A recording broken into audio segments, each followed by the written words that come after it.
Assalamualaikum warahmatullahi wabarakatuh. Kali ini kita akan membahas apa itu diksi. Diksi bisa diartikan sebagai pilihan kata pengarang untuk menggambarkan sebuah cerita. Diksi bukan hanya berarti pilih memilih kata, melainkan digunakan untuk menyatakan gagasan atau menceritakan peristiwa, tetapi juga meliputi persoalan gaya bahasa, ungkapan, dan sebagainya. Agar dapat menghasilkan cerita yang menarik melalui pilihan kata, maka diksi yang baik harus memenuhi syarat seperti ketepatan dalam pemilihan kata dalam menyampaikan suatu gagasan. Seseorang pengarang harus mempunyai kemampuan untuk membedakan secara tepat nuansa-nuansa makna sesuai dengan gagasan yang ingin disampaikan, dan kemampuan untuk menemukan bentuk yang sesuai dengan situasi dan nilai rasa bagi pembacanya. Menguasai berbagai macam kosakata dan mampu memanfaatkan kata-kata tersebut menjadi sebuah kalimat yang jelas, efektif, dan mudah dimengerti.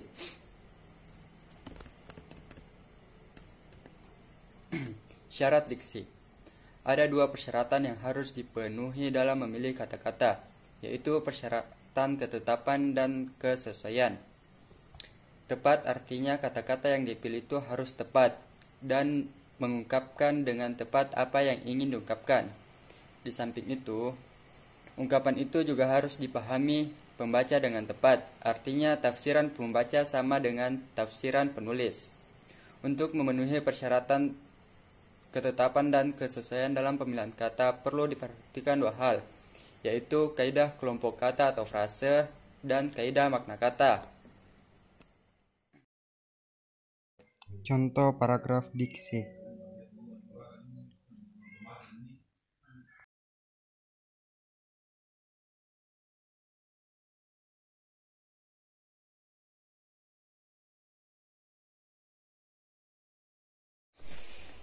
Berbicara tentang sinonim sudah tidak asing lagi di telinga kita. Padanan atau kata sinonim seringkali membuat kita merasa bingung bahwa kata ini merupakan kata yang sama dengan kata yang lain. Padahal dalam segi arti pun sudah memiliki definisi yang berbeda. Hal inilah yang sering luput dari kesadaran kita.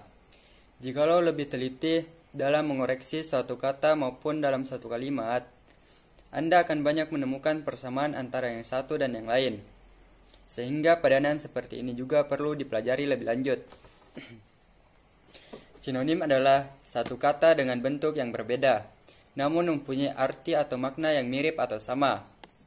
Sinonim sering juga disebut dengan padanan kata atau persamaan kata. Karena banyaknya hal yang perlu dipelajari sebelum Anda benar-benar bisa membedakan mana yang sinonim, mana yang homograf, serta mana yang homonim dan homofon. Jadi, pada nantinya Anda pun akan lebih mudah dalam memilih diksi ketika menginginkan membuat sebuah karya sastra maupun karya tulis yang lain. Agar tidak kesulitan, lebih baiknya Anda mempelajari sendiri mengenai perbedaan sinonim dengan sifat kata yang lain. Dalam sinonim, pembagiannya ada 3, yaitu sinonim absolut, sinonim proporsional, dan sinonim dekat. Apa itu sinonim absolut? Sinonim absolut adalah relasi arti dari dua kata atau lebih yang sama pada konteks. Di dalam sebuah bahasa, kata yang bersinonim absolut umumnya jarang ditemukan.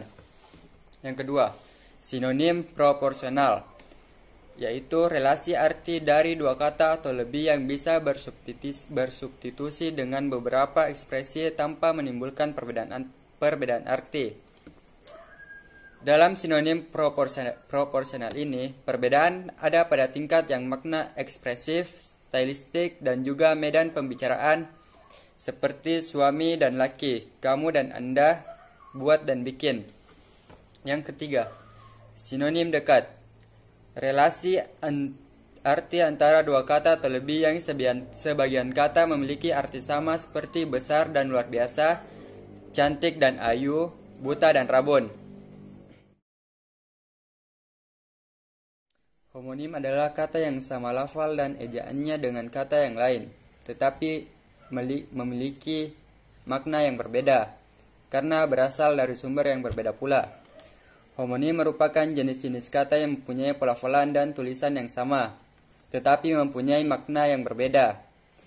Kata yang berhomonim mempunyai makna bergantung dengan konteks kalimat yang mengikutinya.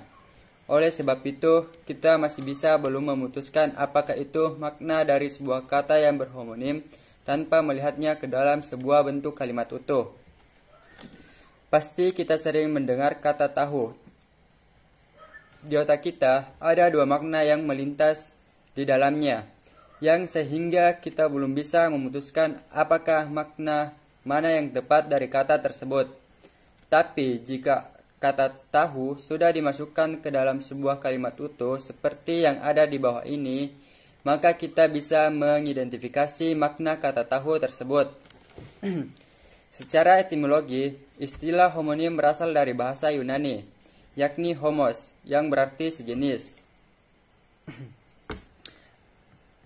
serta onuma yang berarti nama. Secara umum, istilah homonim mengacu pada kata atau istilah yang memiliki pelafalan dan pengejaan sama, namun memiliki makna yang berbeda.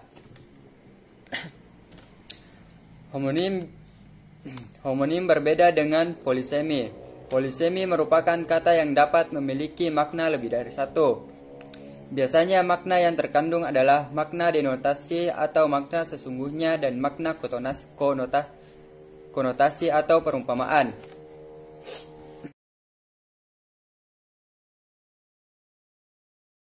Kalimat denotasi. Denotasi adalah makna yang sebenarnya, lugas, dan menunjuk langsung pada acuan atau kalimat yang dimaksud.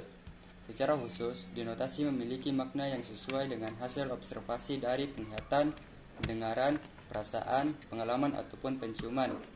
Jadi, kalimat denotasi merupakan kalimat yang terdiri dari beberapa kata yang mengandung arti sebenarnya, yang bersifat faktual, objektif, dan dipastikan kebenarannya. Sedangkan kalimat konotasi yaitu makna yang tidak sebenarnya, tersirat dan tidak langsung, mengacu pada kalimat sesungguhnya atau kecenderungan. Kalimat ini sering dijumpai dalam karya sastra seperti puisi. Kalimat konotasi ini sebaliknya dari kalimat denotasi. Jadi, kalimat konotasi merupakan kalimat yang mengandung nilai-nilai emosional atau kultural yang bersifat subjektif dan melekat pada suatu kata atau frase. Contoh kalimat denotasi.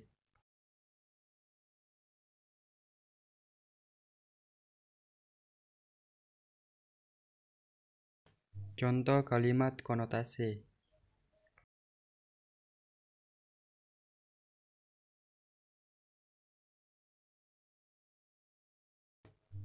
Kata umum dan kata khusus.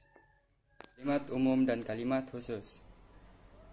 Kalimat umum ialah kata-kata yang memiliki makna dan cakupan pemakaian yang lebih luas. Kata-kata yang termasuk dalam kata umum disebut dengan hipermim. Dan sedangkan kata khusus adalah kata-kata yang ruang lingkup dan cakupan maknanya lebih sempit, atau disebut juga dengan hiponim. Pada umumnya, kata umum memiliki beberapa macam kata khusus. Meskipun kata-kata khusus memiliki bentuk yang berbeda, maknanya tetaplah sama dengan makna kata umum.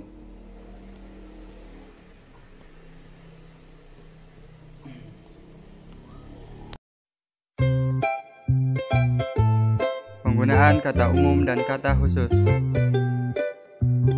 I don't know why, but you got my heart forever. You are the one, you and I for the rest of time. 'Cause darling, you are the one, the one, the one, the one. Forever, you are the one, the one, the one, the one. Forever, you are the one.